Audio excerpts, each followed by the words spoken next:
This is a reading from the poem of the Man God by Maria Valtorta, Volume 3, Episode 314, Towards Jiphthahel, 31st of October, 1945. It must have rained all night, but at dawn a dry wind has blown the clouds southwards, beyond the hills of Nazareth. Thus a timid winter sun dares to peep out, and light with its beam a diamond on every olive leaf. But they are gala dresses, which the olive trees soon lose, because the wind shakes them off the leaves, which seem to be weeping diamond chips, which get lost among the dewy grass, or on the muddy road. Peter is preparing the cart and donkey with the help of James and Andrew. The others have not appeared as yet, but they soon come out, one after the other, from a kitchen, probably because they say to the three who are outside, "You can go now and have something to eat," and they go and come out shortly afterwards with Jesus. "I have put the cover on again because of the wind," explains Peter. "If you really want to go to Jiphthahel, we shall have it in our faces, and it will be biting. I do not understand why we do not take the direct road to Sycamore, and then the one along the coast. It is longer, but not so hard. Did you hear what the shepherd said? The man I encouraged to speak? He said, Johtopata in the winter months is isolated. There is only one road to go there, but it is not possible to go there with lambs. You cannot carry anything on your shoulders, because there are passes where you proceed more with your hands than with your feet, and lambs cannot swim. There are two rivers, which are often in flood, and the very road is a torrent that flows on a rocky bed. I go there after the tabernacles, and in full spring, and I do good business, because they buy supplies for months." That is what he said. "And we, with this thing," and he kicks the wheel of the cart, "and with this donkey, bah! The direct road from Sepphoris to Sycamore is better, but it is very busy. Remember that we must not leave traces of John." "The master is right, and we may find Isaac with some disciples at Sycamore in any case," says the zealot. "Let us go then." "I'm going to call those two," says Andrew. And while he does so, Jesus takes leave of an old woman and a boy who are coming out of a sheepfold with buckets of milk. Also some bearded shepherds arrive, and Jesus thanks them for the hospitality given to him during the rainy night. John and Syntyche are already in the cart, which sets out along the road driven by Peter. Jesus with the zealot and Matthew at his sides, and followed by Andrew, James, John, and the two sons of Alphaeus, quickens his step to reach it. The wind bites their faces and swells their mantles. The cover, stretched over the arches of the cart, snaps like a sail, notwithstanding the rain of the night has made it heavy. "Never mind, it will soon dry," moans Peter, looking at it, "providing the lungs of that poor man do not dry up." "Wait, Simon of Jonah, this is what you do." And he stops the donkey, takes his mantle off, gets on the cart, and envelops John carefully in it. "Why, I already have one. Because pulling the donkey, I am already as warm as I would be in a bread oven, and I am used to being naked on the boat, particularly when there is a storm. The cold spurs me, and I am quicker. Come on, make sure you are well covered. Mary made so many recommendations to me in Nazareth that if you were taken ill, I would not be able to face her any longer."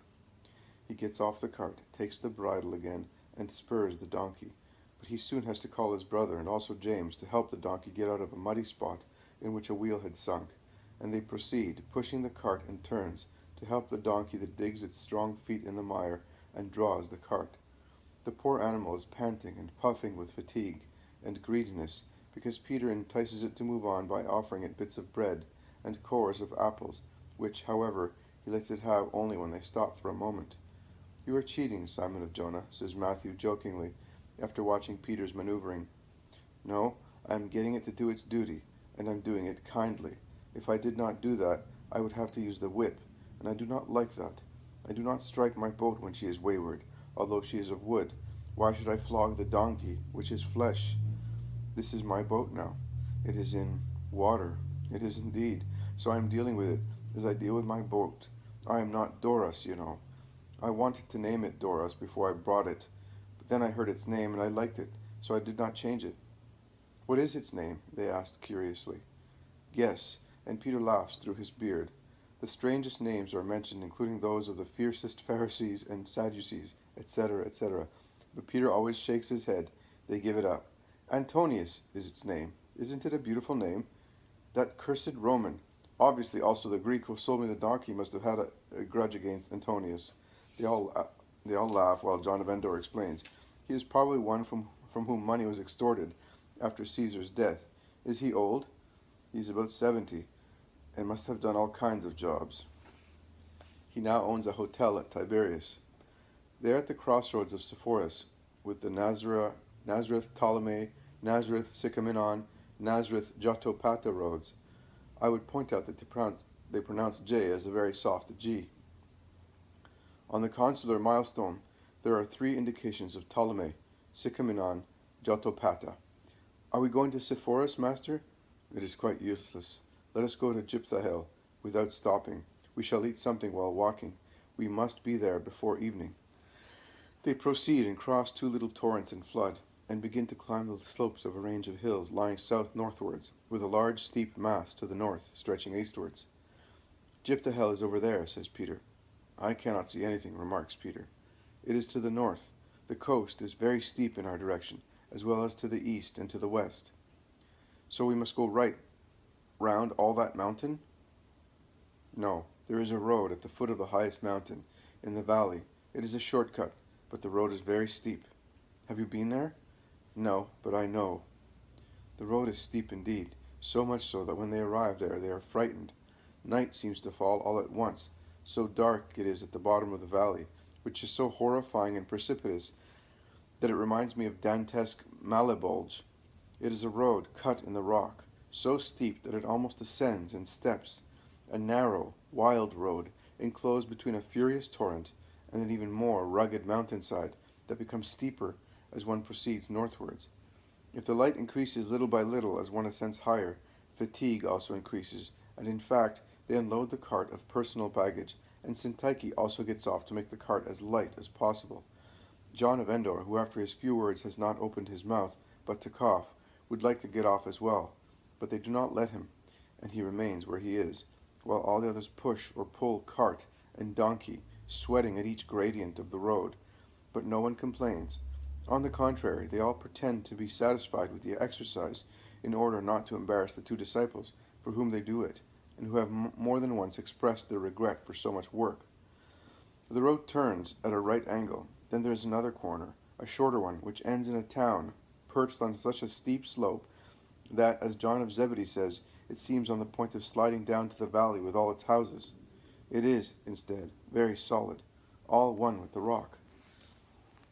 Like Ramoth, then, says Syntyche, who remembers the place. Even more, the rock here is part of the houses, not just their foundation. It reminds one more of Gamala. Do you remember it? Yes, and we remember those pigs as well, says Andrew. And it is from there that we departed to go to Tarichea, the Tabor, and Endor, says Simon Zealot. It is my fate to let you have a painful recollection, and hard work, says John of Endor with a sigh. Never. You have given us faithful friendship and nothing else, my friend, says Judas of Alphaeus impulsively, and everybody joins him to confirm his statement. And yet, I have not been loved. No one tells me, but I can meditate and put together various facts as in a picture. This departure was not foreseen, and it was not a spontaneous decision. Why do you say that, John? Says Jesus kindly, although he is afflicted. Because it is true. I was not wanted. I was chosen to go far away. No one else, not even the great disciples. And what about Syntyche then? Asks James of Alphaeus, grieved at the lucidity of thought of the man of Endor. Syntyche is coming so as not to send me away alone, to conceal the truth pitifully. No, John. Yes, master. See, I could also tell you the name of my torturer. Do you know where I can read it?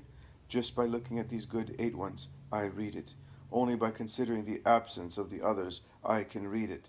The one through whom I was found by you is also the one who would like me to be found by Beelzebub. And he drove me to this hour, and he drove you to it, master, because you suffer as much as I do, perhaps more. And he drove me to this hour to make me fall back into despair and hatred, because he is bad, cruel, envious, and much more. Judas of Kerioth is the dark soul amongst your servants, who are all as clear as light. Do not say that, John. He is not the only one missing. They are all away for the dedication, with the exception of the zealot, who has no family. One cannot come from Kerioth in this season in a few stages. It is about 200 miles walk, and it was fair that he should go and see his mother, like Thomas. I spared also Nathanael, because he is old, and Philip, to give him as a companion to Nathanael. Yes, 3 more are absent, but, O good Jesus, you know men's hearts, because you are the Holy One, but you are not the only one to know them. Also the wicked know the wicked, because they know one another. I was wicked, and I saw myself again, with my worst instincts, in Judas. But I forgive him. For one reason only I forgive him, for sending me to die so far away, because it was just through him that I came to you, and may God forgive him for the rest, for all the rest. Jesus does not deny. He is silent. The apostles look at one another while pushing the cart on the slippery road. It is almost night when they reach the town, where, unknown amongst unknown people, they put up at a hotel, situated on the southern end of the town. It is on the brink of a gorge, which makes one giddy looking down it, as it is so steep and deep.